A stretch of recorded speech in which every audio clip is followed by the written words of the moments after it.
Assalamualaikum warahmatullahi wabarakatuh. Perkenalkan, nama saya Reval Raswa dari kelas DKPD dari angkatan 2025. Di sini saya akan menjelaskan mengenai analisis saya mengenai desain kemasan Coca-Cola modern dan pengaruh estetikanya pada abad ke-20. Yang pertama itu ada analisis formalistik. Yang pertama ada unsur seni sama prinsip seni. Di sini saya akan menjelaskan mengenai unsur seni terlebih dahulu. Di mana dari unsur seni ini ada pertama ada warna. Di mana di warna ini itu terdapat pada kemasan Coca-Cola modern, di mana memiliki identitas utama yaitu warna merah yang memberikan kesan energi yang langsung bisa menarik perhatian pelanggan. Lalu dari logonya itu terdapat warna putih dan terdapat pita dinamis. Kalau kita lihat bisa kita lihat dari huruf C-nya itu ada untuk font C-nya itu kayak ada pita ke bawah gitu, kayak gelombang. Nah, untuk yang kedua itu ada garis, dimana garis ini terlihat lengkung yang terdapat pada teks Coca-Cola yang tadi aku jelaskan, yang pada pita tersebut yang gaya lengkungan gitu. Nah, terus yang ketiga ada bentuk, dimana bentuk Coca-Cola modern ini tetap mempertahankan bentuk ikoniknya, dimana bentuk ini terdiri dari lekukan simetris yang memberikan karakter khas sekaligus membuat botol itu nyaman untuk digenggam. Nah, yang keempat itu ada tekstur, dimana tekstur ini muncul di permukaan pada botol PET Coca-Colanya yang memiliki lekukan kecil. Yang kelima itu ada ruang. Maksud dari ruang ini itu ruang yang terdapat pada desain kosong yang sangat dominan dalam desain Coca-Cola modern. Jadi pada area yang merah ini dibiarkan polos itu agar logo Coca-Cola itu bisa tampil lebih menonjol gitu. Jadi biar orang yang melihat Coca-Cola itu langsung melirik wah itu tuh Coca-Cola. Yang kedua ini ada prinsip seni. Di dalam prinsip ini yang pertama itu ada kesatuan. Maksudnya itu dalam kesatuan itu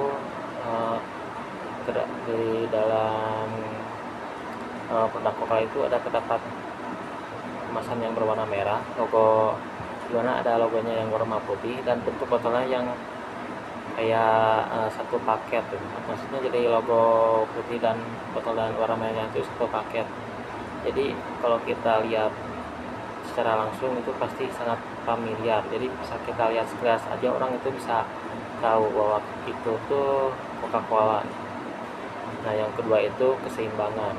Maksudnya itu tata letak elemennya itu yang terdapat Coca-Cola itu lumayan rapi dan seimbang, dimana logonya itu ada di tengah dan enak untuk dilihat juga gitu. Terus yang ketiga itu ada penekanan. Nah, bagian ini tuh ditonjolkan jelas pada logonya.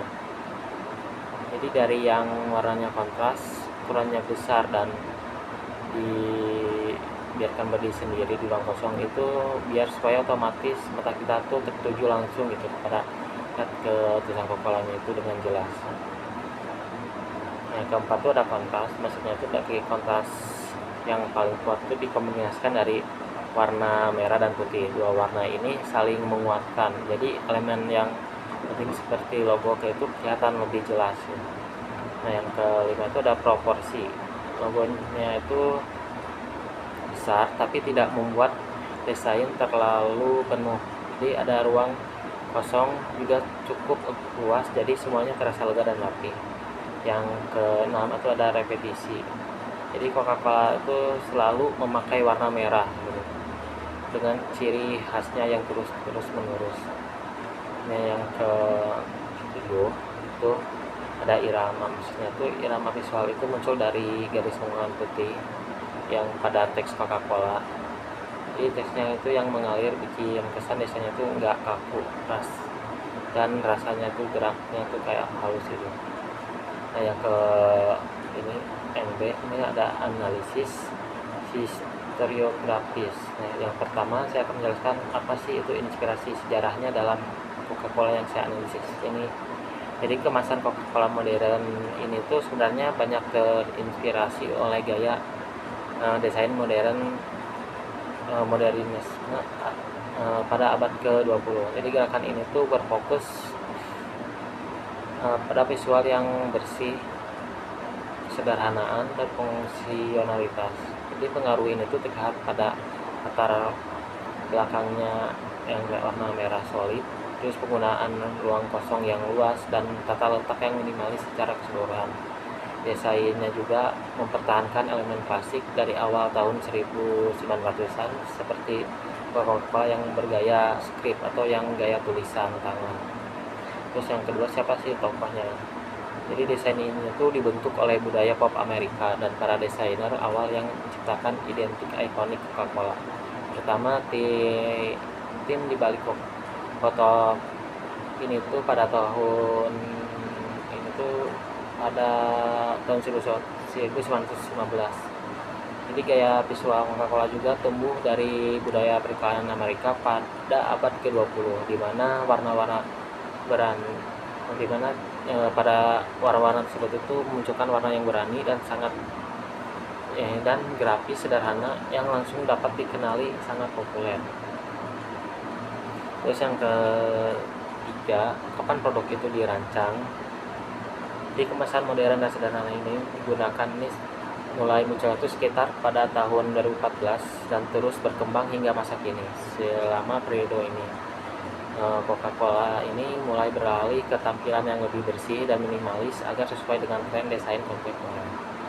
Yang keempat nih, di mana sih lokasi produk tersebut? Desain ini tuh digunakan itu di seluruh dunia teman-teman, termasuk Indonesia juga. Jadi terus target pasarnya juga sangat luas, yang dimana ada remaja, dewasa muda, dan bahkan sampai keluarga, karena itulah kemasannya dirancang sederhana dan mudah dikenali dimanapun negaranya.